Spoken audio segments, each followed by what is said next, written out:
Les gars, quand je vous dis que la Coupe d'Afrique de football, c'est la meilleure compétition de football au monde, vous pensez que c'est du jeu. Juste après le match RDC Bénin, il y a un journaliste qui a osé poser une question piège à Sébastien Destable, le sélectionneur de la RDC. Et regardez sa réponse. Déjà, la question, il lui demande, mais le Bénin a possédé le ballon durant tout le match. Qu'est-ce que la RDC a proposé? Et Sébastien Destable qui dit, mais le Bénin peut repartir avec le ballon, non, on repart avec les 3 points. Simple, limpide, les gars. C'est une réponse de malade, c'est une réponse lunaire. Tout simplement pour vous dire que le match RDC Bénin, c'était un match qui était avec beaucoup de polémiques. Voilà. La RDC qu'on attendait vraiment avec un grand début, des grands débuts, mais franchement, ils n'ont pas convaincu. Le Bénin a dominé tout le match. La RDC n'a rien proposé. Ils ont été même sauvés par la VAR. La VAR qui ne marchait pas. On est au Maroc, qui est un pays quand même assez avancé, donc on s'attend à ce qu'il n'y ait pas ce genre de problème dans une compétition internationale. Donc les gars, vous voyez ça, là, cette VAR là qui ne marche pas, le Bénin se fait voler, c'est vraiment, le résultat est biaisé. Ça aurait pu être un 1 plutôt que d'un 1-0. Déjà, le Bénin, ils prennent un but bête.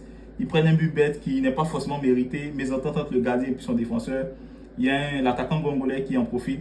Après ça, rien du tout. Le Bénin a essayé d'égaliser, mais ils n'ont pas su revenir. Mais tout simplement pour dire que la CAN réserve des surprises. La RDC qui est parmi les meilleures nations de football sur le continent, qui se fait bousculer aujourd'hui par les Bénin, c'est incroyable quand même là.